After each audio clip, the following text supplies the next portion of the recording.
The government is resolute in engaging key stakeholders in discussions on the contentious lithium lease agreement, actively seeking parliamentary involvement to address uncertainties before construction begins on the concession.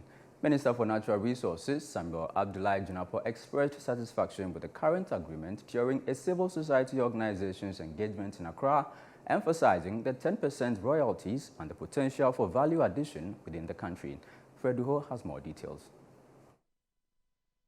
The sector minister, Samuel Abdullahi Jinapo, backing the mining lease agreement between Ghana and Barari DV, a subsidiary of the Atlantic Lithium Company, for the lithium exploration in Ewoya in the central region, assured the stakeholders that the deal prioritizes adding value to the country's green minerals. Despite concerns from civil society organizations and stakeholders, the sector minister highlighted the significance of listing on the Ghana Stock Exchange for indigenous participation, marking a groundbreaking move in the country's mining history. This whole transaction is very complex. There are a lot of things that still has to happen. The building of the chemical plant, the listing on the stock exchange, the indigenous participation, and so the pricing, how to ensure that we monitor the production and declarations and so on and so forth. And I think that civil society will have a key, important role to play in that. And that is where I will plead that our focus and attention should be how we are going to implement this lease, beginning from now to ratification, to implementation stage, building the mine itself, and also the provisions we put in there which will give maximum benefit to the Ghanaian people, how we're going to work together to ensure that it happens. And I want to promise you, as a minister responsible for lands and natural resources, I am fully committed to working with civil society. My doors are open, and any day, anytime, let us engage for the good of our country.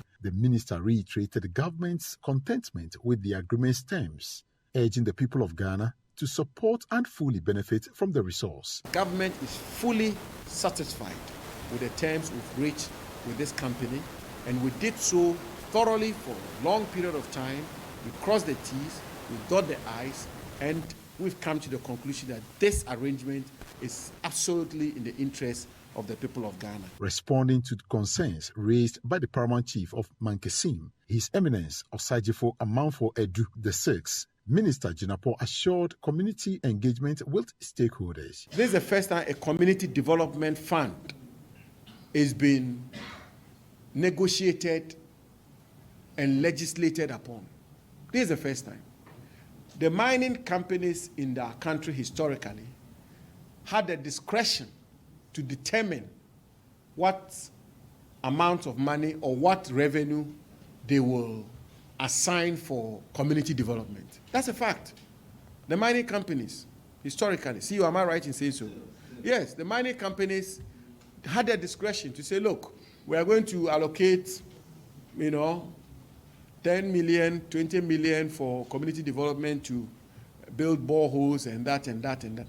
This is the first time we have put in a mining lease a clause that says that there will be the establishment of a community development fund for the catchment area of the mining operations, the community where the mining operation is going to take place, and it's going to be 1%. And per the initial calculation, conservatively, minimum, we are talking about $6 million a year for the development of the community. But what I would say to the revered chief is that we will engage them. We have a whole program of countrywide engagement. Despite opposition from the Vice President of Imani Africa, who sees room for more favorable deal, Minister Jinapo's stance remains firm. The point is not whether you know how much mineral is there, which is what you do through exploration and development of the mine. The point is when you have a suspicion that there's minerals there, through earlier geological studies, like we had for lithium, we knew there was lithium in that region, that Cape Coast Birimian part, all the way in 1916. In 1972, the Geological Service did a study.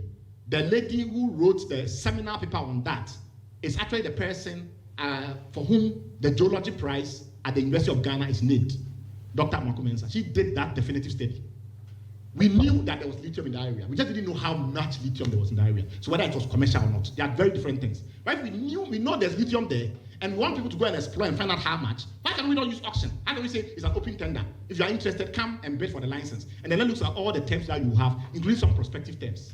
There's nothing wrong with that. And the reason why I have it is not that to give us necessarily bigger fiscal outcomes. The reason why I push for that is that it's a marketing tool to make us all aware of what is happening in the country in the mineral sector. And in addition to that, it attracts more, sometimes better equipped investors than the ones that we've been getting.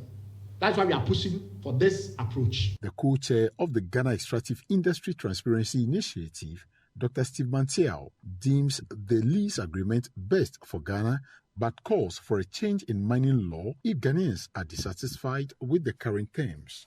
Whoever says this is Ghana's best deal so far is right.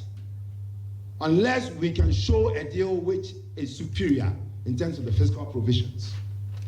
I am even surprised that we appear to be cool with mining giants like Newmont, Anglo Gold, and Goldfields paying 3% royalty and rejecting 10% royalty for lithium, when gold fetches more on the market than lithium. This deal compares favorably. I'm just coming from Tanzania last Sunday, and I took the trouble to look at the East African fiscal terms and all that, and including Tanzania. Their royalty for all minerals, including renewable. In fact, they don't even have a separate renewable energy policy. We have gone ahead of them, and we advise them to think in that direction. Their royalty is 6%.